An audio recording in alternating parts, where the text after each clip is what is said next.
Okay, next news ನೋಡೋಣ. ಕುರುಬರಿಗೆ ಬಹಿಷ್ಕಾರ ಅಂತೆ. ನೋಡಿ, ನಾವು ಮನುಷ್ಯರನ್ನ ಮರ್ತು ಬಿಟ್ಟಿದ್ದೀವಿ.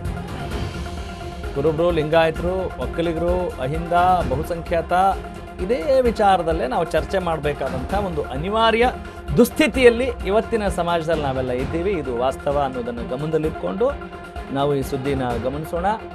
ಲಕ್ಷ್ಮೀ ಹೆಬ್ಬಾಳ್ಕರ್ ಈ ಸಚಿವೆಯ ಕ್ಷೇತ್ರದಲ್ಲಿ ಏನಿದು?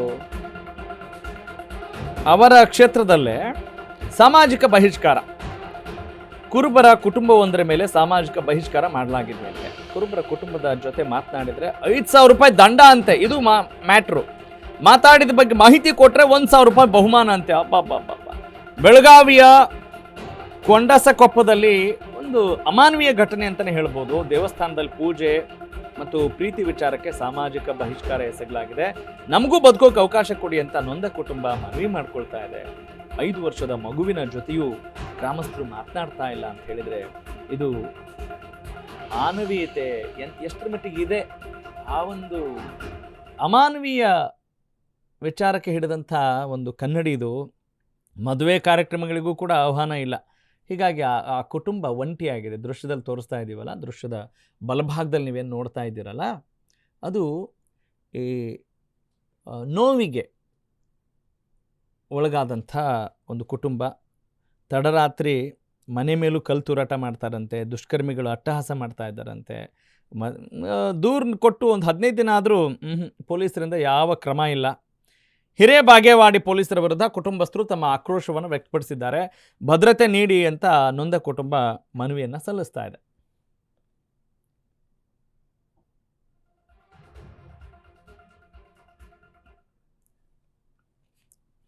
ನಾವು ದೇವರಾದು ಕೇಳಲ್ಲಿ ಪೂಜಾರಿ ದೇವ್ರ ಹೇಳ್ತಾರೆ ಅಲ್ಲಿ ವಿಠ್ಠಲ್ ಬೀರ್ದೇವ್ ಮಂದಿರ ಒಳಗೆ ನಾವು ಇದ್ದು ದೇವ್ರಾನು ಕೇಳಕ್ಕೆ ಹೋಗಿದ್ದು ರೀ.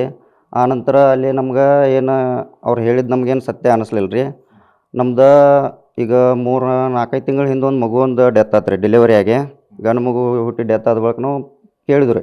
ಕೇಳಿದ ಬಳಿಕ ಪ್ರಶ್ನೆನೂ ಮಾಡಿದ್ರು, ನಾವು ಹಿಂಗೆ ಹೇಳಕತ್ತೀರಿ, ನಮ್ದು ಈ ಥರ ಆಯ್ತು, ನಮ್ದು ಏನೂ ಕೆಲಸ ಆಗಲಿಲ್ಲ, ಮತ್ತು ನೀವು ಹೇಳಿದ್ದು ಬೇರೆ, ನಮ್ಗೆ ಆಗೋದು ಬೇರೆ, ಈ ಥರ ಸಮಸ್ಯೆ ಆಗೈತೆ ಅಂತ ನಾವು ಕೇಳಿದ್ವಿ ರೀ. ಈ ಥರ ನಾವು ಸ್ವಲ್ಪ ದೇವ್ರ ಹೇಳೋರಿಗೆ ಪೂಜಾರಿಗೆ ರಿಕ್ವೆಸ್ಟ್ ಪ್ರಶ್ನೆ ಮಾಡಿದಾಗ ಅವರು ನಮ್ಗೆ ನೀ ಸುಳ್ಳು ಹೇಳಕತ್ತಿ ಅಂಥೇಳಿ ಅನ್ನೋ ಕಾರಣ ಇಟ್ಕೊಂಡ್ರಿ ನಮಗೆ ಭಂಡಾರ ಮುಟ್ಟಿಸಿ ಪ್ರಮಾಣ ಮಾಡಿರಿ. ಅವ್ರು ಭಂಡಾರ ಮುಟ್ಟಿಸಿ 3 ತಿಂಗಳು ಗಡುವು ಇಟ್ರಿ. ಭಂಡಾರ ಮುಟ್ಟಿದಾದ ಬಳಿಕ 3 ತಿಂಗಳ ಒಳಗೆ ಯಾರ್ಯಾರಿಗೆ ನಮ್ಮ ಫ್ಯಾಮಿಲಿ ಒಳಗೆ ಏನಾರು ಸಮಸ್ಯೆ ಆದರೆ, ಯಾರು ತೀರ್ಕೊಂಡ್ರೆ 1 ಲಕ್ಷ ರೂಪಾಯಿ ದಂಡ ಅಂತ ಹಿಂಗೆ ಇದನ್ನು ಘೋಷಣೆ ಮಾಡಿರಿ. ಆದರೆ 3 ತಿಂಗಳು ಆಗಿ ಹೋತ್ರಿ. ಅದು 3 ತಿಂಗಳು ಆದ ಬಳಿಕ ಯಾರಿಗೂ ಏನು ನಮಗೇನು ದೇವರೆಲ್ಲ ಒಳ್ಳೇದು ಮಾಡಿದೆ, ಯಾರಿಗೇನು ಪೆಟ್ಟು ಹಚ್ಚಲಿಲ್ಲ.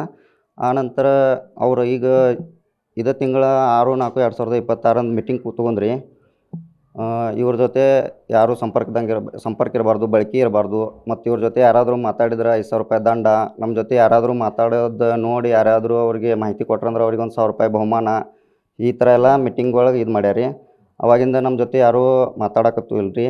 ಮತ್ತು ಫಂಕ್ಷನ್ಗಳ, ಪೂಜಾ ಗುಡಿ ವಿಚಾರವಾಗಿ, ಜಾತ್ರೆ ವಿಚಾರವಾಗಿ ಯಾರೂ ಕರೆಯಾಕತ್ತಿಲ್ಲ ರೀ. ಮತ್ತು ಮನೆ ವಾಸ್ತುಕದು ಅದು ರೀ, ನಮ್ಮ ಅಂತಂಬ್ರೋದು ಅವರು ಕರೀಲಿಲ್ಲ ರೀ. ನಾವು ದೇವರಾದು ಕೇಳಲ್ಲಿ ಪೂಜಾರಿ ದೇವ್ರ ಹೇಳ್ತಾರೆ ಅಲ್ಲಿ ವಿಠ್ಠಲ್ ಬೀರ್ದೇವ್ ಮಂದಿರ ಒಳಗೆ ನಾವು ಇದ್ದು ದೇವ್ರಾನು ಕೇಳಕ್ಕೆ ಹೋಗಿದ್ದು ರೀ. ಆನಂತರ ಅಲ್ಲಿ ನಮ್ಗೆ ಏನು ಅವ್ರು ಹೇಳಿದ್ದು ನಮಗೇನು ಸತ್ಯ ಅನ್ನಿಸ್ಲಿಲ್ಲ ರೀ. ನಮ್ದು ಈಗ 3-4 ತಿಂಗಳ ಹಿಂದೆ ಒಂದು ಮಗು ಒಂದು ಡೆತ್ ಆಯ್ತು ರೀ, ಡೆಲಿವರಿ ಆಗಿ ಗಂಡು ಮಗು ಹುಟ್ಟಿ ಡೆತ್ ಆದ ಬಳಿಕ ನಾವು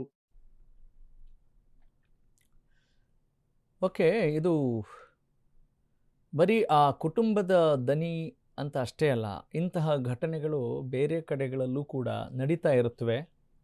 ಅದನ್ನು ನಾವು ಗಮನಿಸಬೇಕು.